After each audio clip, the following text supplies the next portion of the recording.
ಓಂ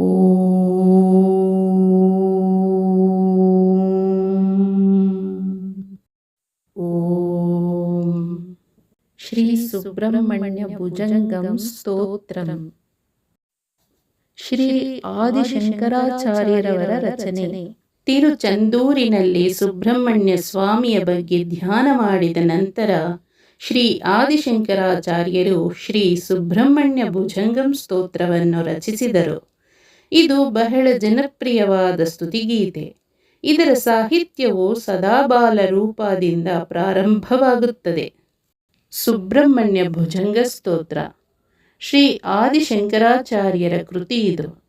ಸುಬ್ರಹ್ಮಣ್ಯ ಭುಜಂಗ ಸ್ತೋತ್ರ ಪಾರಾಯಣವನ್ನು ನಿಯಮಿತವಾಗಿ ಮಾಡುವುದರಿಂದ ದೀರ್ಘಕಾಲೀನ ಕಾಯಿಲೆಗಳು ವಾಸಿಯಾಗುತ್ತವೆ ಎಂಬ ನಂಬುಗೆ ಇದೆ. ಸಾಮಾನ್ಯವಾಗಿ ದೀರ್ಘಕಾಲೀನ ಕಾಯಿಲೆಗಳು ನಾಗ ಅಥವಾ ಸರ್ಪದೋಷದಿಂದ ಉಂಟಾಗುತ್ತವೆ ಎಂಬ ನಂಬುಗೆ ಇದೆ. ಹಾಗೆಂದೇ ನಾಗದೇವತೆಗಳ ಪ್ರೀತ್ಯರ್ಥ ಸುಬ್ರಹ್ಮಣ್ಯ ಸ್ವಾಮಿಯ ಆರಾಧನೆ, ಸರ್ಪ ಸಂಸ್ಕಾರ, ಆಶ್ಲೇಷ ಬಲಿ ಮತ್ತಿತರ ಪೂಜೆಗಳನ್ನು ಮಾಡುವ ಪದ್ಧತಿ ಇದೆ.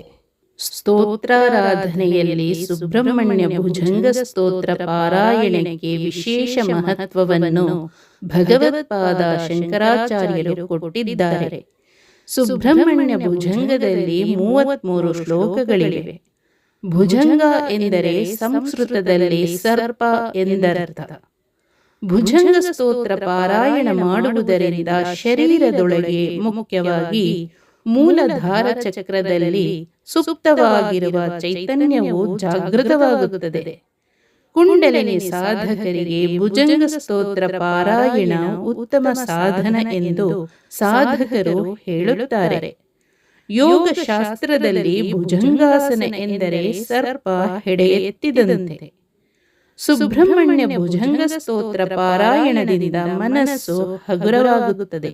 ಸದಾ ಬಾಲರೂಪಾಪಿ ವಿಘ್ನಾದ್ರಿಹಂತ್ರಿ ಮಹಾದಂತಿ ವಕ್ತ್ರಾಪಿ ಪಂಚಾಸ್ಯ ಮಾನ್ಯ ವಿಧೀಂದ್ರಾದಿಭೃಗ್ಯ ಗಣೇಶಾಭಿಧಾಮಿ ವಿಧತ್ತಾಂ ಶ್ರಿಯಂ ಕಾಪಿ ಕಲ್ಯಾಣಮೂರ್ತಿ. ಅರ್ಥ. ಮೊದಲನೇ ಸ್ತೋತ್ರದ ಮೊದಲನೇ ಸಾಲಿನ ಅರ್ಥ. ಶ್ರೀ ಗಣೇಶನಿಗೆ ನಮಸ್ಕಾರಗಳು. ಯಾರು ಯಾವಾಗಲೂ ಮಗುವಿನ ರೂಪವನ್ನು ಹೊಂದಿರುತ್ತಾರೆ, ಆದರೆ ಅಡೆತಡೆಗಳ ಪರ್ವತಗಳನ್ನು ನಾಶ ಮಾಡಬಲ್ಲರು. ಎರಡನೇ ಸಾಲಿನ ಅರ್ಥ. ಯಾರು ದೊಡ್ಡ ದಂತವನ್ನು ಹೊಂದಿರುವ ಆನೆಯ ಮುಖವನ್ನು ಹೊಂದಿದ್ದಾರೆ, ಆದರೆ 5 ಮುಖದ ಶಿವನಿಂದ ಗೌರವಿಸಲ್ಪಡುತ್ತಾರೆ. ಮೂರನೇ ಸಾಲಿನ ಅರ್ಥ. ಯಾರು ವಿಧಿ ಅಂದರೆ ಬ್ರಹ್ಮ, ಇಂದ್ರ ಮತ್ತು ಇತರರಿಂದ ಹುಡುಕಲ್ಪಡುತ್ತಾರೆ ಮತ್ತು ಯಾರು ಗಣೇಶ ಎಂದು ಕರೆಯುತ್ತಾರೆ, ನನಗೆ. ನಾಲ್ಕನೇ ಸಾಲಿನ ಅರ್ಥ. ದಯವಿಟ್ಟು ಶ್ರೀ ಅಂದರೆ ಮಹಿಮೆ ಮತ್ತು ಸಮೃದ್ಧಿಯನ್ನು ದಯಪಾಲಿಸಿ ಓ ಭಗವಂತ ಮಂಗಳಕರ ರೂಪದೊಂದಿಗೆ.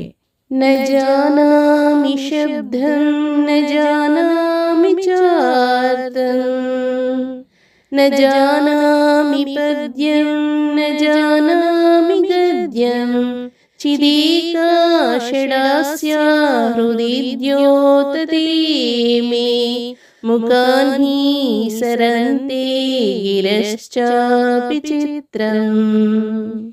ಅರ್ಥ. ಎರಡನೇ ಸ್ತೋತ್ರದ ಮೊದಲನೇ ಸಾಲಿನ ಅರ್ಥ. ಶ್ರೀ ಸುಬ್ರಹ್ಮಣ್ಯನಿಗೆ ನಮಸ್ಕಾರಗಳು. ನನಗೆ ಪದಗಳಾಗಲಿ ಅವುಗಳ ಅರ್ಥಗಳಾಗಲಿ ಓ ಭಗವಂತ. ಎರಡನೇ ಸಾಲಿನ ಅರ್ಥ. ಮತ್ತು ನನಗೆ ಕಾವ್ಯವಾಗಲಿ ಅಥವಾ ಗದ್ಯವಾಗಲಿ ತಿಳಿದಿಲ್ಲ, ಆದರೆ ಮೂರನೇ ಸಾಲಿನ ಅರ್ಥ. ನನ್ನ ಹೃದಯದ ಒಳಭಾಗದಲ್ಲಿ ನಿಮ್ಮ 6 ಮುಖಗಳ ಪ್ರಜ್ಞಾಪೂರ್ವಕ ಪ್ರಕಾಶವನ್ನು ನಾನು ನೋಡುತ್ತೇನೆ. ನಾಲ್ಕನೇ ಸಾಲಿನ ಅರ್ಥ. ಇದು ನನ್ನ ಬಾಯಿಯ ಮೂಲಕ ಈ ವಿವಿಧ ಪದಗಳನ್ನು ಸುರಿಯುವಂತೆ ಮಾಡುತ್ತದೆ. ಮಯೂರಾಧಿರೂಢಂ ಮಹಾವಾಕ್ಯಗೂಢಂ ಮನೋಹಾರಿದೇಹಂ ಮಹಶ್ಚೇತಗೇಹಂ ಮಹೀದೇವದೇವಂ ಮಹಾವೇದಭಾವಂ ಮಹಾದೇವಬಾಲಂ ಭಜೆ ಲೋಕಪಾಲಂ. ಅರ್ಥ: ಮೂರನೇ ಸ್ತೋತ್ರದ ಮೊದಲನೇ ಸಾಲಿನ ಅರ್ಥ: ಶ್ರೀ ಸುಬ್ರಹ್ಮಣ್ಯನಿಗೆ ನಮಸ್ಕಾರಗಳು. ನವಿಲಿನ ಮೇಲೆ ಆರೋಹಿತವಾದ ರೂಪವು ಉಪನಿಷತ್ತಿನ ಮಹಾವಾಕ್ಯಗಳ ಆಳವಾದ ರಹಸ್ಯವನ್ನು ಪ್ರತಿನಿಧಿಸುತ್ತದೆ. ಎರಡನೇ ಸಾಲಿನ ಅರ್ಥ: ಅವರ ಹೃದಯವನ್ನು ಕದಿಯುವ ಸುಂದರವಾದ ದೇಹವು ಆಧ್ಯಾತ್ಮಿಕ ಪ್ರಜ್ಞೆಯ ಮಹಾನ್ ಹೃದಯದಲ್ಲಿ ವಾಸಿಸುತ್ತದೆ. ಮೂರನೇ ಸಾಲಿನ ಅರ್ಥ: ಯಾರು ಮಹಾನ್ ದೇವರು, ದೇವತೆಗಳ ಮತ್ತು ಶ್ರೇಷ್ಠ ವೇದಗಳು ತಿಳಿಸುವುದನ್ನು ಪ್ರತಿನಿಧಿಸುತ್ತದೆ. ನಾಲ್ಕನೇ ಸಾಲಿನ ಅರ್ಥ: ನಾನು ಆ ಮಹಾದೇವನ ಮಗನನ್ನು ಆರಾಧಿಸುತ್ತೇನೆ. ಶಿವನ ಇನ್ನೊಂದು ಹೆಸರು. ಯಾರು ಪ್ರಪಂಚದ ರಕ್ಷಕ. ಯದಾ ಸನ್ನಿಧಾನಂ ಗತಾ ಮಾನವಾಮಿ ಭವಾಂಭೋಧಿಪಾರಂ ಗತಾಸ್ತೆ ತದೈವ ಇತಿ ವ್ಯಂಜಯನ್ ಸಿಂಧುತೀರೇಯ ಆಸ್ತೆ ತಮೀಡೇ ಪವಿತ್ರಂ ಪರಾಶಕ್ತಿ ಪುತ್ರಂ. ಅರ್ಥ: ನಾಲ್ಕನೇ ಸ್ತೋತ್ರದ ಮೊದಲನೇ ಸಾಲಿನ ಅರ್ಥ: ಶ್ರೀ ಸುಬ್ರಹ್ಮಣ್ಯನಿಗೆ ನಮಸ್ಕಾರಗಳು. ವ್ಯಕ್ತಿಗಳು ಬಂದಾಗ ನನ್ನ ಉಪಸ್ಥಿತಿ ಮತ್ತು ನನಗೆ ಸಂಪೂರ್ಣವಾಗಿ ಶರಣಾಗತಿ. ಎರಡನೇ ಸಾಲಿನ ಅರ್ಥ: ಅವರು ನಿಜವಾಗಿಯೂ ಸಂಸಾರದ ಸಾಗರವನ್ನು ದಾಟಿದ್ದಾರೆ. ಮೂರನೇ ಸಾಲಿನ ಅರ್ಥ: ಹೀಗೆ ನೀವು ಸಮುದ್ರದ ತೀರದಲ್ಲಿ, ಅಂದರೆ ತಿರುಚೆಂದೂರಿನಲ್ಲಿ ಮತ್ತು ಅಲ್ಲಿ ವಾಸಿಸುತ್ತಿರುವಿರಿ ಎಂದು ಘೋಷಿಸುತ್ತಿರುವಂತೆ ತೋರುತ್ತಿದೆ. ನಾಲ್ಕನೇ ಸಾಲಿನ ಅರ್ಥ: ನಾನು ಯಾವಾಗಲೂ ಸ್ತುತಿಸಲಿ. ನೀನು ಓಂ ಪರಾಶಕ್ತಿಯ ಸದಾ ಪರಿಶುದ್ಧ ಮಗ. ಯಥಾಬ್ಧೇಸ್ತರಂಗಾಲಯಂ ಯಾಂತಿ ತುಂಗಾಸ್ತತೈವಾಪದ ಸನ್ನಿಧೌ ಸೇವತಾಮಿ ಇತಿ ಓರ್ಮಿ ಪಂಕ್ತಿ ನೃಣಾಂ ದರ್ಶಯಂತಂ ಸದಾ ಭಾವಯೇ ಹೃತ್ಸರೋಜೇ ಗುಹಂ ತಂ.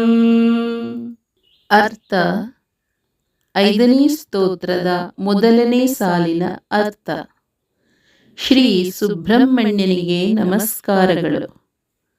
ಸಮುದ್ರದ ದೊಡ್ಡ ಅಲೆಗಳು ಸಮುದ್ರದೊಳಗೆ ಕಣ್ಮರೆಯಾಗುವಂತೆ. ಎರಡನೇ ಸಾಲಿನ ಅರ್ಥ: ಅದೇ ರೀತಿ ನಾನು ವಾಸಿಸುವ, ನನ್ನ ಸನ್ನಿಧಿಗೆ ಬರುವ ನನ್ನ ಭಕ್ತರ ವಿಪತ್ತುಗಳು ಕಣ್ಮರೆಯಾಗುತ್ತವೆ ಮತ್ತು ನನಗೆ ಸಂಪೂರ್ಣವಾಗಿ ಶರಣಾಗುತ್ತಾರೆ. ಮೂರನೇ ಸಾಲಿನ ಅರ್ಥ: ಹೀಗೆ ನೀವು ಸಮುದ್ರದ ಮೇಲೆ ಅಲೆಗಳ ಸಾಲುಗಳನ್ನು ತೋರಿಸುತ್ತಿರುವಂತೆ ತೋರುತ್ತಿದ್ದೀರಿ. ನಾಲ್ಕನೇ ಸಾಲಿನ ಅರ್ಥ: ನಾನು ಯಾವಾಗಲೂ ನಿನ್ನನ್ನು ಧ್ಯಾನಿಸುತ್ತೇನೆ. ಓ ಗುಹ, ನನ್ನ ಹೃದಯ ಕಮಲದೊಳಗೆ. ಗಿರೌ ಮನ್ನಿವಾಸೇ ನರಾಯೇಧಿರೂಢಃ ಸದಾ ಪರ್ವತೆ ರಾಜತೆ ತೇಧಿರೂಢಃ ಇತೀವ ಬ್ರುವನ್ ಗಂಧಶೈಲಾಧಿರೂಢಃ ಸದೇವೋ ಮುದೇಮಿ ಸದಾ ಷಣ್ಮುಖೋಸ್ತು. ಅರ್ಥ: ಆರನೇ ಸ್ತೋತ್ರದ ಮೊದಲ ಸಾಲಿನ ಅರ್ಥ: ಶ್ರೀ ಸುಬ್ರಹ್ಮಣ್ಯನಿಗೆ ನಮಸ್ಕಾರಗಳು. ನನ್ನ ವಾಸಸ್ಥಾನದ ಬೆಟ್ಟಗಳನ್ನು ಏರುವ ವ್ಯಕ್ತಿಗಳು ನನಗೆ ಸಂಪೂರ್ಣವಾಗಿ ಶರಣಾಗುತ್ತಾರೆ. ಎರಡನೇ ಸಾಲಿನ ಅರ್ಥ, ಅವರು ಆ ಮೂಲಕ ಶ್ರೇಷ್ಠವಾದ ಬೆಳ್ಳಿಯ ಪರ್ವತವನ್ನು ಏರುತ್ತಾರೆ. ಇದು ವಿಮೋಚನೆಯ ಹಾದಿಗೆ ಕಾರಣವಾಗುತ್ತದೆ. ಅಂದರೆ ಹಿಮದಿಂದಾಗಿ ಬೆಳ್ಳಿಯಾಗಿ ಗೋಚರಿಸುವ ಕೈಲಾಸ ಪರ್ವತವನ್ನು ಉಲ್ಲೇಖಿಸುತ್ತದೆ. ಮೂರನೇ ಸಾಲಿನ ಅರ್ಥ, ಹೀಗೆ ನೀವು ಸುಗಂಧ ಬೆಟ್ಟದ ಮೇಲೆ ನೆಲೆಸಿರುವಿರಿ ಎಂದು ಘೋಷಿಸುವಂತೆ ತೋರುತ್ತಿದೆ. ನಾಲ್ಕನೇ ಸಾಲಿನ ಅರ್ಥ, ಓ ನನ್ನ ಪ್ರಭು ಷಣ್ಮುಖ, ನಿನ್ನ ಚಿಂತನೆಯಲ್ಲಿ ನಾನು ಯಾವಾಗಲೂ ಸಂತೋಷ ಪಡುತ್ತೇನೆ. ಮಹಾಂಬೋಧಿ ತೀರೆ ಮಹಾಪಾಪಚೋರೆ ಮುನೀಂದ್ರಾನುಕೂಲೆ ಸುಗಂಧಾಖ್ಯ ಶೈಲೆ ಗುಹಾಯಾಂ ವಸಂತಂ ಸ್ವಭಾಸಾಲಸಂತಂ ಜನಾರ್ತೀಂ ಹರಂತಂ ಶ್ರಯಾಮೋ ಗುಹಂತಂ. ಅರ್ಥ, ಏಳನೇ ಸ್ತೋತ್ರದ ಮೊದಲನೇ ಸಾಲಿನ ಅರ್ಥ. ಶ್ರೀ ಸುಬ್ರಹ್ಮಣ್ಯನಿಗೆ ನಮಸ್ಕಾರಗಳು. ಮಹಾಸಮುದ್ರದ ತೀರದಲ್ಲಿ ಜನರ ಮಹಾಪಾಪಗಳನ್ನು ಕದಿಯುವ ಸ್ಥಳ. ಎರಡನೇ ಸಾಲಿನ ಅರ್ಥ, ಮುನಿಗಳಿಗೆ ಅಂದರೆ ಸಂತರು ಅಥವಾ ತಪಸ್ವಿಗಳಿಗೆ ಅತ್ಯಂತ ಅನುಕೂಲಕರವಾದ ಸ್ಥಳ. ಸಾಧನಾ ಮಾಡಲು ಸುಗಂಧ ಬೆಟ್ಟ ಎಂದು ಕರೆಯಲ್ಪಡುವ ಸ್ಥಳ. ಮೂರನೇ ಸಾಲಿನ ಅರ್ಥ, ಗುಹಾ ವಾಸಿಸುವ ಸ್ಥಳ ಅವರ ಸ್ವಂತ ವೈಭವದಲ್ಲಿ. ನಾಲ್ಕನೇ ಸಾಲಿನ ಅರ್ಥ, ಮತ್ತು ಜನರ ಸಂಕಟವನ್ನು ತೆಗೆದು ಹಾಕುತ್ತದೆ. ನಾನು ಆ ಸ್ಥಳವನ್ನು ನೆನಪಿಸಿಕೊಳ್ಳುತ್ತೇನೆ ಮತ್ತು ನಿನ್ನನ್ನು ಆಶ್ರಯಿಸುತ್ತೇನೆ. ಓ ಗುಹಾ, ಲಸತ್ಸ್ವರ್ಣಗೀಹಿ ನೃಣಾಂ ಕಾಮದೋಹಿ ಸುಮಸ್ಥೋಮಸಂಚನ್ನ ಮಾಣಿಕ್ಯಮಂಚೆ ಸಮುದ್ಯ ಸಹಸ್ರಾರ್ಕತುಲ್ಯ ಪ್ರಕಾಶಂ ಸದಾ ಭಾವಯೇ ಕಾರ್ತಿಕೇಯಂ ಸುರೇಶಂ. ಅರ್ಥ, ಎಂಟನೇ ಸ್ತೋತ್ರದ ಮೊದಲನೇ ಸಾಲಿನ ಅರ್ಥ. ಶ್ರೀ ಸುಬ್ರಹ್ಮಣ್ಯನಿಗೆ ನಮಸ್ಕಾರಗಳು. ಹೊಳೆಯುತ್ತಿರುವ ಚಿನ್ನದ ಮನೆಯೊಳಗೆ, ಅಂದರೆ ದೇವಾಲಯದ ಕೋಣೆ, ಭಕ್ತರ ಇಷ್ಟಾರ್ಥಗಳನ್ನು ಪೂರೈಸುವುದು. ಎರಡನೇ ಸಾಲಿನ ಅರ್ಥ, ಹೂವುಗಳ ರಾಶಿಯಿಂದ ಆವೃತವಾಗಿರುವ ದೇಗುಲದ ಮೇಲೆ ಭಗವಂತನು ನೆಲೆಸುತ್ತಾನೆ. ವಿವಿಧ ರತ್ನಗಳು. ಮೂರನೇ ಸಾಲಿನ ಅರ್ಥ, ಸಹಸ್ರ ಸೂರ್ಯರ ಪ್ರಭೆಯಿಂದ ಪ್ರಕಾಶಿಸುತ್ತಿರುವ ಭಗವಂತ. ನಾಲ್ಕನೇ ಸಾಲಿನ ಅರ್ಥ, ನಾನು ಯಾವಾಗಲೂ ಆ ರೂಪವನ್ನು ಧ್ಯಾನಿಸುತ್ತೇನೆ. ಕಾರ್ತಿಕೇಯ ದೇವತೆಗಳ ಅಧಿಪತಿ. ರಣಧ್ವಂಸಕೇ ಮಂಜುಲೇತ್ಯಂತ ಶೋಣಿ ಮನೋಹಾರಿ ಲಾವಣ್ಯ ಪೀಯೂಷ ಪೂರ್ಣೆ ಮನಃ ಷಟ್ಪದೋ ಮೇ ಭವ ಕ್ಲೇಶ ತಪ್ತಃ ಸದಾ ಮೋದತಾಂ ಸ್ಕಂದತೆ ಪಾದ ಪದ್ಮೇ. ಅರ್ಥ, ಒಂಬತ್ತನೇ ಸ್ತೋತ್ರದ ಮೊದಲ ಸಾಲಿನ ಅರ್ಥ. ಶ್ರೀ ಸುಬ್ರಹ್ಮಣ್ಯನಿಗೆ ನಮಸ್ಕಾರಗಳು. ಬಹಳ ಆಕರ್ಷಕವಾದ ಮತ್ತು ಕೆಂಪು ಬಣ್ಣದ ಪಾದಗಳ ಮೇಲೆ ಮಂಜಿನ ಹೊಳಪು. ಎರಡನೇ ಸಾಲಿನ ಅರ್ಥ, ಹೃದಯ ಕದಿಯುವ ಮನೋಹರವಾದ ಮತ್ತು ಮಕರಂದ ತುಂಬಿದ ಪಾದಗಳು. ಮೂರನೇ ಸಾಲಿನ ಅರ್ಥ, ಆ 6 ಜೋಡಿ ಪಾದಗಳ ಮೇಲೆ, ಅಂದರೆ ನಿಮ್ಮ 6 ನಿವಾಸಗಳಲ್ಲಿ ಪ್ರಪಂಚದ ಸಂಕಟ ಮತ್ತು ಶಾಖದಿಂದ ಬಳಲುತ್ತಿರುವ ನನ್ನನ್ನು ಬಿಡಿ. ನಾಲ್ಕನೇ ಸಾಲಿನ ಅರ್ಥ, ಯಾವಾಗಲೂ ಸಂತೋಷಪಡು ಓ ಸ್ಕಂದ, ನನ್ನ ಮನಸ್ಸನ್ನು ಯಾವಾಗಲೂ ನಿನ್ನ ಕಮಲದ ಪಾದಗಳ ಮೇಲೆ ಇಡುತ್ತೇನೆ. सुवर्णाभदिव्याम्बरैर्भासमानां क्वणत्किङ्किणीमेखलाशोभमानां लसद्धेमपट्टेन विद्योतमानां कटिं भावये स्कन्दते दीप्यमानाम्. ಅರ್ಥ. 10ನೇ ಸ್ತೋತ್ರದ ಮೊದಲನೇ ಸಾಲಿನ ಅರ್ಥ. ಶ್ರೀ ಸುಬ್ರಹ್ಮಣ್ಯನಿಗೆ ನಮಸ್ಕಾರಗಳು. ಚಿನ್ನದ ಹೊಳಪಿನಿಂದ ಹೊಳೆಯುವ ದಿವ್ಯ ವಸ್ತ್ರಗಳನ್ನು ಧರಿಸಿ. 2ನೇ ಸಾಲಿನ ಅರ್ಥ.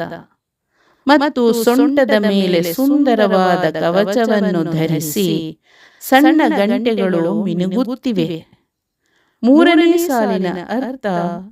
ಮಿಂಚಿನಂತೆ ಮಿನುಗುವ ಚಿನ್ನದ ರೇಷ್ಮೆ ಬಟ್ಟೆಯ ಜೊತೆಗೆ. 4ನೇ ಸಾಲಿನ ಅರ್ಥ. ನಾನು ನಿನ್ನ ಸೊಂಟದ ಮೇಲೆ ಧ್ಯಾನಿಸುತ್ತೇನೆ. ಓ ಸ್ಕಂದ, ನನ್ನ ಹೃದಯವನ್ನು ಬೆಳಗಿಸುವವನೇ.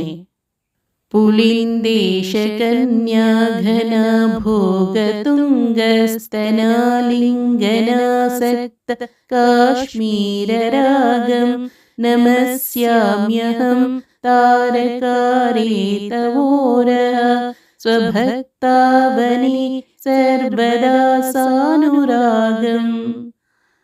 ಅರ್ಥ. 11ನೇ ಸ್ತೋತ್ರದ ಮೊದಲ ಸಾಲಿನ ಅರ್ಥ. ಶ್ರೀ ಸುಬ್ರಹ್ಮಣ್ಯನಿಗೆ ನಮಸ್ಕಾರಗಳು. ದೊಡ್ಡ ಮತ್ತು ದುಂಡಗಿನ ಪುಲಿಂದ ಬುಡಕಟ್ಟಿನ ಮಹಿಳೆಯನ್ನು, ಅಂದರೆ ಶ್ರೀವಲ್ಲಿ, ನಿನ್ನನ್ನು ದೀರ್ಘಕಾಲ ಧ್ಯಾನಿಸಿದ ನೀವು ಹೇಗೆ ಅಪ್ಪಿಕೊಂಡಿದ್ದೀರೋ ಹಾಗೆ. 2ನೇ ಸಾಲಿನ ಅರ್ಥ. ಎದೆ ಮತ್ತು ಆ ಆಲಿಂಗನದ ಪರಿಣಾಮವಾಗಿ ನಿಮ್ಮ ಎದೆಯು ಕೇಸರಿಯಂತೆ ಕೆಂಪಾಯಿತು. ಅಂದರೆ ಭಕ್ತರ ಕಡೆಗೆ ಆಳವಾದ ಬಾಂಧವ್ಯವನ್ನು ಸೂಚಿಸುತ್ತದೆ. 3ನೇ ಸಾಲಿನ ಅರ್ಥ. ತಾರಕನ ಶತ್ರು, ನಾನು ನಿನಗೆ ನಮಸ್ಕರಿಸುತ್ತೇನೆ ಮತ್ತು ಯಾರು ಅತ್ಯಂತ ಶಕ್ತಿಶಾಲಿ.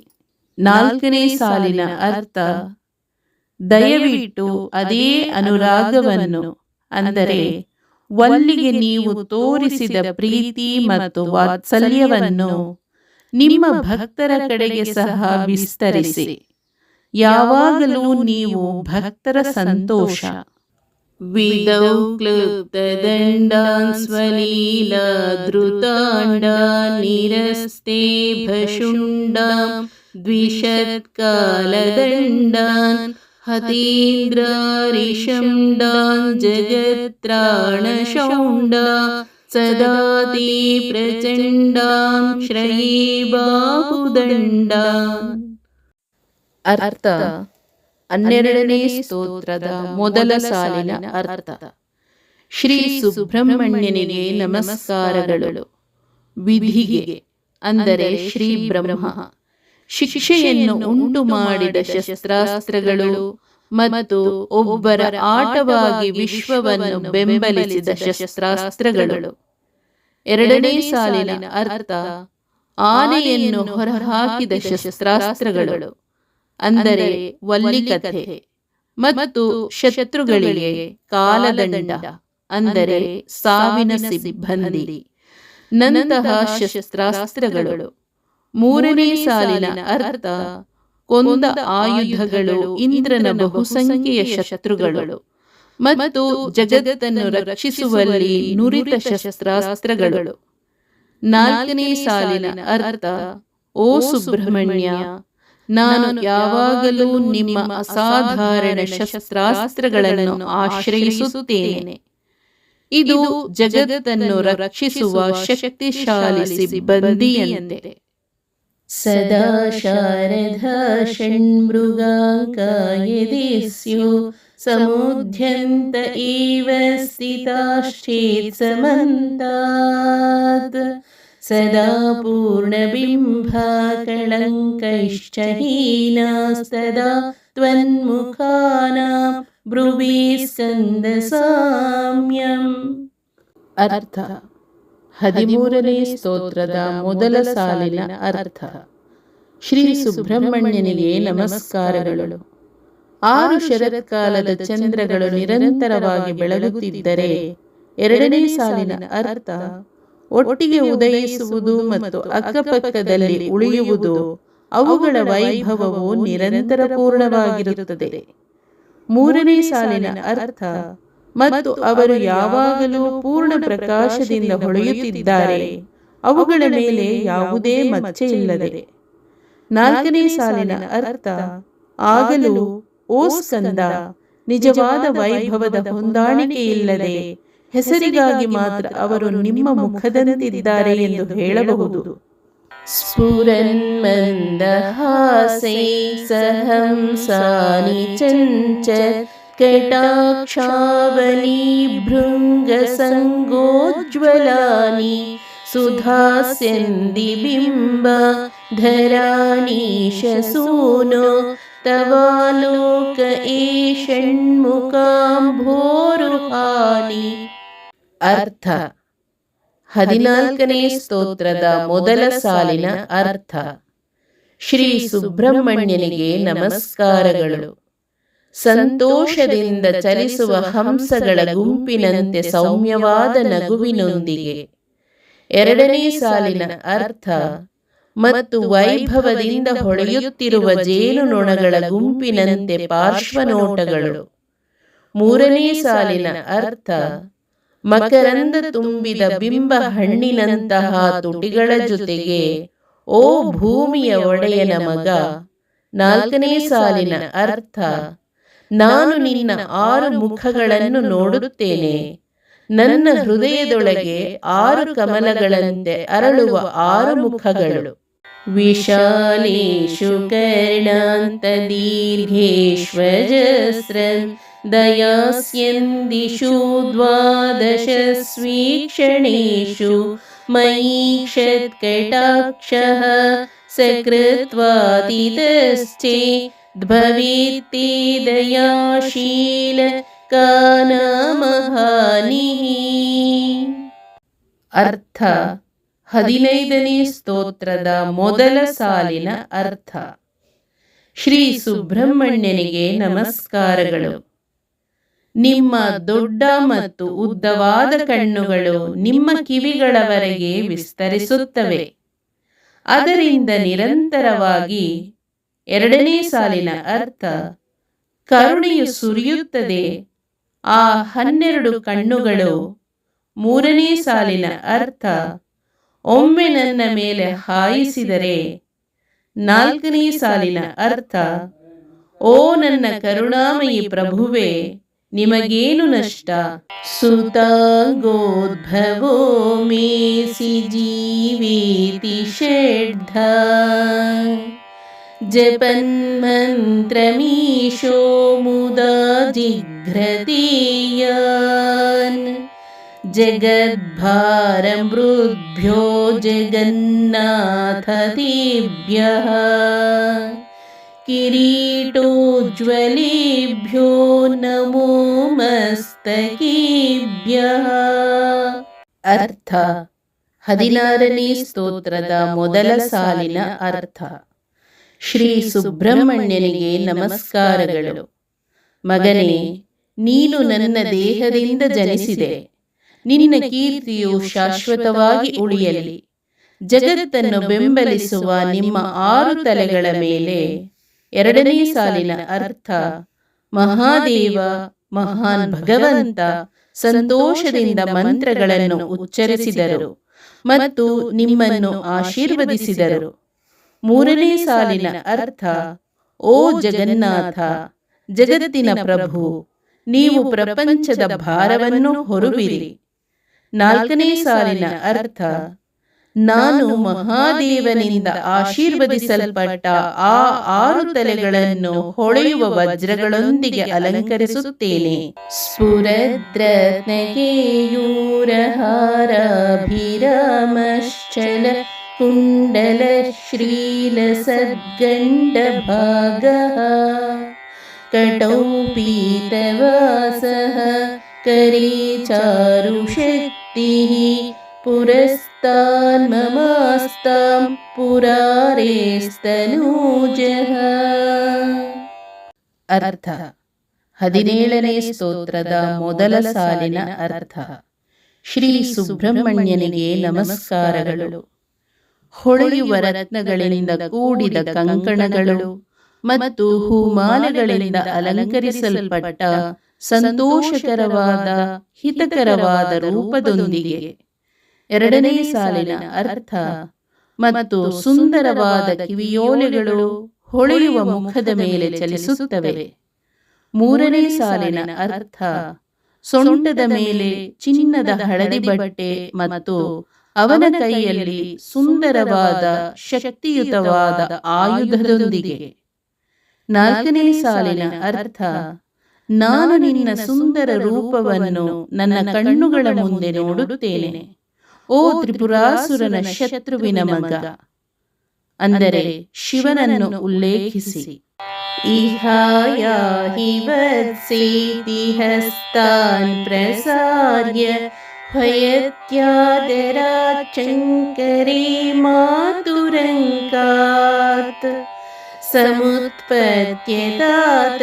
ಶ್ರಯಂತಂ ಕುಮಾರಂ ಹರಾಶ್ಲಿಷ್ಟಗಾತ್ರಂ ಭಜೆ ಬಾಲಮೂರ್ತಿ. ಅರ್ಥ: 18ನೇ ಸ್ತೋತ್ರದ ಮೊದಲ ಸಾಲಿನ ಅರ್ಥ: ಶ್ರೀ ಸುಬ್ರಹ್ಮಣ್ಯನಿಗೆ ನಮಸ್ಕಾರಗಳು. ಮಗನೇ, ಇಲ್ಲಿ ಬಾ, ತೋಳುಗಳನ್ನು ಚಾಚಿ. 2ನೇ ಸಾಲಿನ ಅರ್ಥ: ಶಂಕರನು ನಿನ್ನನ್ನು ಕರೆಯುವಾಗ ನಿನ್ನ ತಾಯಿಯ ಮಡಿಲಿಂದ. 3ನೇ ಸಾಲಿನ ಅರ್ಥ: ವಸಂತಕಾಲ ಮತ್ತು ನಿಮ್ಮ ತಂದೆಯ ಪ್ರೀತಿಯ ಅಪ್ಪುಗೆಯ ಕಡೆಗೆ ಹೋಗಿ, ಓ ಕುಮಾರ. 4ನೇ ಸಾಲಿನ ಅರ್ಥ: ಬಾಲಕುಮಾರನನ್ನು ನಾನು ಆರಾಧಿಸುತ್ತೇನೆ. ಕುಮಾರೇಶ ಸೂನೋ ಗುಹಸ್ಕಂದ ಸೇನಾಪತಿ ಶಕ್ತಿಪಾಣಿ ಮಯೂರಾಧಿರೂಢ ಪುಲಿಂದಾತ್ಮಜಕಾಂತ ಭಕ್ತಾರ್ತಿಹಾರಿನ್ ಪ್ರಭೋತಾರಕಾರೆ ಸದಾ ರಕ್ಷ ಮಾಂ ತ್ವಂ. ಅರ್ಥ: 19ನೇ ಸ್ತೋತ್ರದ ಮೊದಲ ಸಾಲಿನ ಅರ್ಥ: ಶ್ರೀ ಸುಬ್ರಹ್ಮಣ್ಯನಿಗೆ ನಮಸ್ಕಾರಗಳು. ಓ ಕುಮಾರ, ನೀನು ಶಿವನ ಮಗ. ಗುಹ ಮತ್ತು ಸ್ಕಂದ ಎಂದು ಕರೆಯಲ್ಪಡುವ ನೀನು ದೇವತೆಗಳ ಸೈನ್ಯದ ನಾಯಕ. ನೀನು 2ನೇ ಸಾಲಿನ ಅರ್ಥ: ಶಕ್ತಿ ವೇಲವನ್ನು ಕೈಯಲ್ಲಿ ಹಿಡಿದಿರುವ ನೀನು ನವಿಲು. 3ನೇ ಸಾಲಿನ ಅರ್ಥ: ಪುಲಿಂದ ಬುಡಕಟ್ಟಿನ ಬೇಟೆಗಾರನ ಮಗಳಿಗೆ ಪ್ರಿಯನಾದ ನೀನು. 4ನೇ ಸಾಲಿನ ಅರ್ಥ: ಓ ಕರ್ತನೆ, ನೀನು ಶತ್ರು ತಾರಕಾಸುರನ. ದಯವಿಟ್ಟು ಯಾವಾಗಲೂ ನನ್ನನ್ನು ರಕ್ಷಿಸು. ಪ್ರಶಾಂತೇಂದ್ರಿಯೇನಷ್ಟ ಸಂಜ್ಞೆ ವಿಚೇಷ್ಟೆ ಕಪೋದ್ಗಾರಿ ವಸ್ತ್ರೇ ಭಯೋತ್ಕಂಪಿಗಾತ್ರೇ ಪ್ರಯಾಣೋನ್ಮುಖೇ ಮಯ್ಯನಾಥೇ ತದಾನೀಂ ಧೃತಂ ಮೇ ದಯಾಲೋ ಭವಾಗ್ರೇ ಗುಹತ್ವಂ. ಅರ್ಥ: 20ನೇ ಸ್ತೋತ್ರದ ಮೊದಲ ಸಾಲಿನ ಅರ್ಥ: ಶ್ರೀ ಸುಬ್ರಹ್ಮಣ್ಯನಿಗೆ ನಮಸ್ಕಾರಗಳು. ನನ್ನ ವೃದ್ಧಾಪ್ಯದಲ್ಲಿ ನನ್ನ ಇಂದ್ರಿಯಗಳು ಶಾಂತವಾದಾಗ, ನಾನು ಪ್ರಜ್ಞೆಯನ್ನು ಕಳೆದುಕೊಂಡಾಗ ಮತ್ತು ಚಲನರಹಿತವಾಗಿ ಮಲಗಿದಾಗ. 2ನೇ ಸಾಲಿನ ಅರ್ಥ: ನನ್ನ ಮುಖವು ಕಫವನ್ನು ಹೊರಸೂಸಿದಾಗ ಮತ್ತು ನನ್ನ ಇಡೀ ದೇಹವು ಭಯದಿಂದ ನಡುಗುತ್ತದೆ. 3ನೇ ಸಾಲಿನ ಅರ್ಥ: ನಾನು ಯಾವಾಗ ಸಾವಿಗೆ ಕಾಯುತ್ತಿದ್ದೇನೆ, ಓ ನನ್ನ ಪ್ರಭುವೇ, ಆ ಸಮಯದಲ್ಲಿ ನನಗಾಗಿ ಈ ಅಸಹಾಯಕ ಜೀವಿ. 4ನೇ ಸಾಲಿನ ಅರ್ಥ: ಬಾ, ನಾನು ಬೇಗನೆ ಮತ್ತು ನನ್ನ ಮುಂದೆ ಇರು. ಓ ಗುಹ, ಕರುಣಾಮಯಿ ಪ್ರಭು. ಕೃತಾಂತಸ್ಯ ದೂತೇಷು ಚಂಡೇಷು ಕೋಪ ದಹಶ್ಚಿಂಧಿಭೀಧೀತಿ ಮಾಂ ತರ್ಜಯತ್ಸು ಮಯೂರಂ ಸಮಾರುಹ್ಯ ಮಾ ಭೈರಿತಿ ತ್ವಂ ಪುರಃ ಶಕ್ತಿಪಾಣಿರ್ಮಮಾಯಾಹಿ ಶೀಘ್ರಂ ಪುರಃ ಶಕ್ತಿಪಾಣಿರ್ಮಮಾಯಾಹಿ ಶೀಘ್ರಂ. ಅರ್ಥ. 21ನೇ ಸ್ತೋತ್ರದ ಮೊದಲ ಸಾಲಿನ ಅರ್ಥ. ಶ್ರೀ ಸುಬ್ರಹ್ಮಣ್ಯನಿಗೆ ನಮಸ್ಕಾರಗಳು. ಘೋರವಾದ ದೇವದೂತರು ಅಂದರೆ ಯಮದೂತರು ಉಗ್ರತೆಯಿಂದ ಹೇಳಿದಾಗ 2ನೇ ಸಾಲಿನ ಅರ್ಥ ಅವನನ್ನು ಸುಟ್ಟು ಬಿಡು, ಅವನನ್ನು ಕತ್ತರಿಸಿ, ಅವನನ್ನು ಒಡೆಯಿರಿ, ನನಗೆ ಬೆದರಿಕೆ ಹಾಕುತ್ತಾ 3ನೇ ಸಾಲಿನ ಅರ್ಥ ಆ ಸಮಯದಲ್ಲಿ ನೀವು ನಿಮ್ಮ ನವಿಲಿನ ಮೇಲೆ ಆರೋಹಿಸಲ್ಪಟ್ಟಿದ್ದೀರಿ ಮತ್ತು ಭಯಪಡುವ ಅಗತ್ಯವಿಲ್ಲ ಎಂದು ಭರವಸೆ ನೀಡುತ್ತಿದ್ದೀರಿ. 4ನೇ ಸಾಲಿನ ಅರ್ಥ ದಯವಿಟ್ಟು ನಿಮ್ಮ ಶಕ್ತಿ ವೇಲ್ ಅನ್ನು ಕೈಯಲ್ಲಿ ಹಿಡಿದುಕೊಂಡು ನನ್ನ ಬಳಿಗೆ ಬನ್ನಿ. ಪ್ರಣಮ್ಯಾಸ ಕೃತ್ವಾ ದಯೋಸ್ತೆ ಪತಿತ್ವ ಪ್ರಸಾದ್ಯ ಪ್ರಭೋ ಪ್ರಾರ್ಥಯೇನೇಕವಾರಂ ನ ವಕ್ತುಂ ಕ್ಷಮೋಹಂ ತದಾನೀಂ ಕೃಪಾಬ್ಧೇ ನ ಕಾರ್ಯಾಂತಕಾಲೇ ಮನಾಗಪ್ಯುಪೇಕ್ಷಾ. ಅರ್ಥ. 22ನೇ ಸ್ತೋತ್ರದ ಮೊದಲ ಸಾಲಿನ ಅರ್ಥ. ಶ್ರೀ ಸುಬ್ರಹ್ಮಣ್ಯನಿಗೆ ನಮಸ್ಕಾರಗಳು. ನಾನು ಇದೀಗ ನಿಮ್ಮ ಪಾದಗಳ ಮೇಲೆ ಬೀಳುವ ಮೂಲಕ ನಿಮಗೆ ನಮಸ್ಕರಿಸುತ್ತೇನೆ.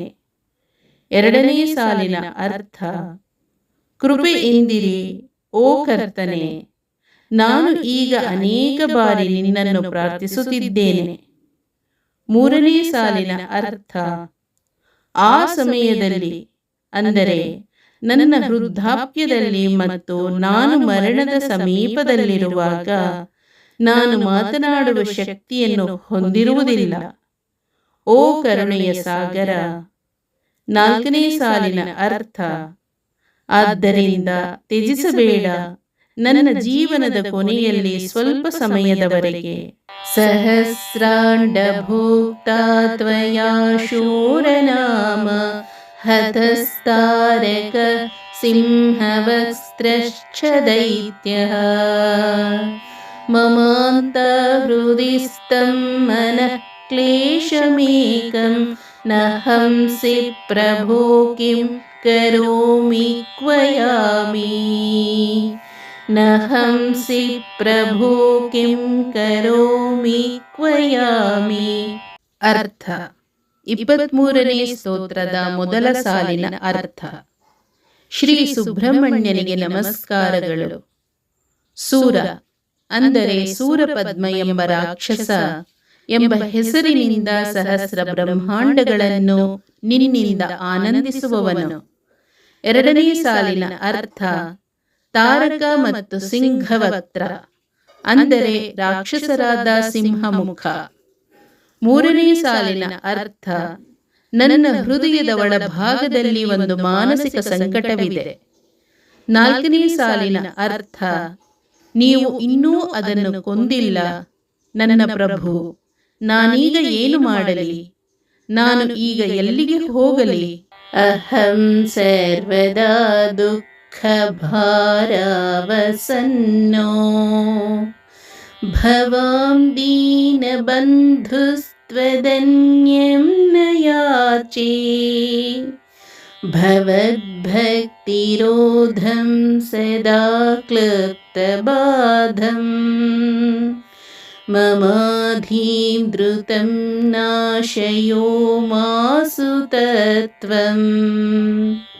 ಅರ್ಥ. 24ನೇ ಸ್ತೋತ್ರದ ಮೊದಲ ಸಾಲಿನ ಅರ್ಥ. ಶ್ರೀ ಸುಬ್ರಹ್ಮಣ್ಯನಿಗೆ ನಮಸ್ಕಾರಗಳು. ನಾನು ಯಾವಾಗಲೂ ದುಃಖದ ಹೊರೆಯಿಂದ ಮುಳುಗಿದ್ದೇನೆ. ಎರಡನೇ ಸಾಲಿನ ಅರ್ಥ: ನೀವು ಎಲ್ಲ ಪ್ರಪಂಚಗಳಲ್ಲಿ ದುಃಖಿತರ ಸ್ನೇಹಿತ. ನಿಮ್ಮ ಹೊರತಾಗಿ ನಾನು ಬೇರೆ ಯಾವುದನ್ನೂ ಪ್ರಾರ್ಥಿಸುವುದಿಲ್ಲ. ಮೂರನೇ ಸಾಲಿನ ಅರ್ಥ: ಯಾವಾಗಲೂ ಅಡೆತಡೆಗಳನ್ನು ಉಂಟು ಮಾಡುವ ಮೂಲಕ ನಿಮ್ಮ ಕಡೆಗೆ ಸಂಪೂರ್ಣ ಭಕ್ತಿಯನ್ನು ತಡೆಯುವುದು. ನಾಲ್ಕನೇ ಸಾಲಿನ ಅರ್ಥ: ನನ್ನ ಮಾನಸಿಕ ದುಃಖಗಳು, ಓ ಮಾಪುತ್ರನೇ, ದಯವಿಟ್ಟು ಅವುಗಳನ್ನು ತ್ವರಿತವಾಗಿ ನಾಶ ಮಾಡು. ಅಪಸ್ಮಾರ ಕುಷ್ಠ ಕ್ಷಯಾರ್ಷ ಪ್ರಮೇಹ ಜ್ವರೋನ್ಮಾದ ಗುಲ್ಮಾದಿ ರೋಗ ಮಹಾಂತಃ ಪಿಶಾಚಾಶ್ಚ ಸರ್ವೇ ಭವತ್ಪತ್ರಭೂತಿಂ ವಿಲೋಕ್ಯ ಕ್ಷಣಾತಾರಕಾರೇ ದ್ರವಂತೆ. ಅರ್ಥ: 25ನೇ ಸ್ತೋತ್ರದ ಮೊದಲ ಸಾಲಿನ ಅರ್ಥ: ಶ್ರೀ ಸುಬ್ರಹ್ಮಣ್ಯನಿಗೆ ನಮಸ್ಕಾರಗಳು. ಅಪಸ್ಮರ ಅಂದರೆ ಅಪಸ್ಮಾರ, ಕುಷ್ಠ ಅಂದರೆ ಕುಷ್ಠರೋಗ, ಕ್ಷಯ ಅಂದರೆ ಸೇವನೆ, ಆರ್ಷ ಅಂದರೆ ಪೈಲ್ಸ್, ಪ್ರಮೇಹ ಅಂದರೆ ಮಧುಮೇಹ ಮುಂತಾದ ಮೂತ್ರರೋಗಗಳು. ಎರಡನೇ ಸಾಲಿನ ಅರ್ಥ: ಜ್ವರ, ಉನ್ಮಾದ ಅಂದರೆ ಹುಚ್ಚುತನ, ಗುಲ್ಮ ಅಂದರೆ ಗುಲ್ಮ ಅಥವಾ ಹೊಟ್ಟೆಯಲ್ಲಿ ಇತರ ಗ್ರಂಥಿಗಳ ಹಿಗ್ಗುವಿಕೆ ಮತ್ತು ಇತರ ಅಸಾಧಾರಣ ರೋಗಗಳು. ಮೂರನೇ ಸಾಲಿನ ಅರ್ಥ: ಎಲ್ಲ ರೀತಿಯ ಪಿಸಾಚಗಳು ಅಂದರೆ ದುಷ್ಟಶಕ್ತಿಗಳು ಯಾವಾಗ ನಿಮ್ಮ ವಿಭೂತಿಯಲ್ಲಿ ಅಂದರೆ ಪವಿತ್ರ ಬೂದಿ ಎಲೆಯಲ್ಲಿದೆ. ನಾಲ್ಕನೇ ಸಾಲಿನ ಅರ್ಥ: ಅಸಾಧಾರಣ ತಾರಕ ಅಂದರೆ ರಾಕ್ಷಸ ತಾರಕಾಸುರನ ಶತ್ರುವಾದ ನಿನ್ನನ್ನು ನೋಡುತ್ತಾನೆ. ಅವರು ತಕ್ಷಣವೇ ಓಡಿ ಹೋಗಲು ಆತುರಪಡುತ್ತಾರೆ. ದೃಶಿ ಸ್ಕಂದ ಮೂರ್ತಿ ಶ್ರುತೌ ಸ್ಕಂದ ಕೀರ್ತಿ ಮುಖೇ ಮೇ ಪವಿತ್ರಂ ಸದಾ ತಚ್ಚರಿತ್ರಂ ಕರೇ ತಸ್ಯ ಕೃತ್ಯಂ ವಪುಸ್ತಸ್ಯ ಭೃತ್ಯಂ ಗುಹೇ ಸಂತು ಲೀನಾ ಮಮಾಶೇಷ ಭಾವಃ. ಅರ್ಥ: 26ನೇ ಸ್ತೋತ್ರದ ಮೊದಲ ಸಾಲಿನ ಅರ್ಥ: ಶ್ರೀ ಸುಬ್ರಹ್ಮಣ್ಯನಿಗೆ ನಮಸ್ಕಾರಗಳು. ಯಾವಾಗಲೂ ಸ್ಕಂದನ ರೂಪವನ್ನು ನೋಡುವುದು ಮತ್ತು ಸ್ಕಂದನ ಮಹಿಮೆಗಳನ್ನು ಕೇಳುವುದು. ಎರಡನೇ ಸಾಲಿನ ಅರ್ಥ: ನನ್ನ ಬಾಯಿ ಯಾವಾಗಲೂ ಆ ಶುದ್ಧ ಕಾರ್ಯಗಳನ್ನು ಶ್ಲಾಘಿಸಲಿ. ಮೂರನೇ ಸಾಲಿನ ಅರ್ಥ: ನನ್ನ ಕೈಗಳು ಯಾವಾಗಲೂ ನಿಮ್ಮ ಕಾರ್ಯಗಳಿಂದ ತುಂಬಿರುತ್ತದೆ. ನಾ ಯಾವಾಗಲೂ ನಿಮ್ಮ ಸೇವಕ. ನಾಲ್ಕನೇ ಸಾಲಿನ ಅರ್ಥ: ಓ ಗುಹ, ನನ್ನ ಎಲ್ಲ ಭಾವನೆಗಳು ನಿಮ್ಮಲ್ಲಿ ಸಂಪೂರ್ಣವಾಗಿ ಹೀರಲ್ಪಡಲಿ. ಮುನೀನಾಂ ಹುತಾಹೋ ನೃಣಾಂ ಭಕ್ತಿಭಾಜೌ ಅಭೀಷ್ಟಪ್ರದಃ ಸಂತಿ ಸರ್ವತ್ರ ದೇವಃ ನೃಣಾಮಂತ್ಯಜಾನಾಮಪಿ ಸ್ವಾರ್ಥದಾನಿ ಗುಹಾದ್ದೇವಮನ್ಯಂ ನ ಜಾನಿ ನ ಜಾನಿ ಗುಹಾದ್ದೇವಮನ್ಯಂ ನ ಜಾನಿ ನ ಜಾನಿ. ಅರ್ಥ: 27ನೇ ಸ್ತೋತ್ರದ ಮೊದಲ ಸಾಲಿನ ಅರ್ಥ: ಶ್ರೀ ಸುಬ್ರಹ್ಮಣ್ಯನಿಗೆ ನಮಸ್ಕಾರಗಳು. ಮಹಾ ಋಷಿಗಳು ಮತ್ತು ತಪಸ್ವಿಗಳಿಂದ ಮಾತ್ರ ಪೂಜಿಸಲ್ಪಡುವುದಿಲ್ಲವೇ? ಎರಡನೇ ಸಾಲಿನ ಅರ್ಥ: ಎಲ್ಲೆಲ್ಲೋ ಅಂದರೆ ಹೆಚ್ಚಿನ ಸಂದರ್ಭಗಳಲ್ಲಿ ದೇವತೆಗಳು, ದೇವರುಗಳು ಬಯಸಿದ ವರಗಳನ್ನು ಕೊಡುವವರಾಗುತ್ತಾರೆಯೇ? ಮೂರನೇ ಸಾಲಿನ ಅರ್ಥ: ಆದರೆ ಕಡಿಮೆ ಜನ್ಮದ ವ್ಯಕ್ತಿಗಳಿಗೆ ಅಂದರೆ ಭಕ್ತರಿಗೆ ಅವರ ಕೃಪೆಯನ್ನು ನೀಡಲು. ನಾಲ್ಕನೇ ಸಾಲಿನ ಅರ್ಥ: ಗುಹನನ್ನು ಹೊರತುಪಡಿಸಿ ನನಗೆ ಬೇರೆ ಯಾರನ್ನೂ ತಿಳಿದಿಲ್ಲ, ನನಗೆ ತಿಳಿದಿಲ್ಲ. ಕಳತ್ರಂ ಸುತ ಬಂಧುವರ್ಗ पशुर्वा नरो वाथ नारी गृहे ये मदीया यजन्तो नमन्तः स्तुवन्तो भवन्तं स्मरन्तश्च ते सन्तु सर्वे कुमारा. ಅರ್ಥ 28ನೇ ಸ್ತೋತ್ರದ ಮೊದಲ ಸಾಲಿನ ಅರ್ಥ. ಶ್ರೀ ಸುಬ್ರಹ್ಮಣ್ಯನಿಗೆ ನಮಸ್ಕಾರಗಳು. ನನ್ನ ಹೆಂಡತಿ, ಮಕ್ಕಳು, ಸಂಬಂಧಿಕರು ಅಥವಾ ಇತರ ಜನರು. ಎರಡನೇ ಸಾಲಿನ ಅರ್ಥ, ಅವರು ಪುರುಷರಾಗಲಿ ಅಥವಾ ಹೆಂಗಸರಾಗಲಿ, ನನ್ನ ಮನೆಯಲ್ಲಿ ಇರುವವರೆಲ್ಲರೂ. ಮೂರನೇ ಸಾಲಿನ ಅರ್ಥ, ಅವರೆಲ್ಲರೂ ನಿಮ್ಮನ್ನು ಮಾತ್ರ ಆರಾಧಿಸಲಿ, ಅವರೆಲ್ಲರೂ ನಮನ ಸಲ್ಲಿಸಲಿ ನಿಮಗೆ ಮಾತ್ರ, ಅವರೆಲ್ಲರೂ ನಿಮ್ಮನ್ನು ಮಾತ್ರ ಸ್ತುತಿಸಲಿ, ಅವರೆಲ್ಲರೂ ನಿಮ್ಮ ಕಡೆಗೆ ತಿರುಗಲಿ. ನಾಲ್ಕನೇ ಸಾಲಿನ ಅರ್ಥ, ಅವರೆಲ್ಲರೂ ನಿಮ್ಮ ಸ್ಮರಣೆಯಲ್ಲಿ ಮಾತ್ರ ಮಗ್ನರಾಗಲಿ ಓ ಕುಮಾರ.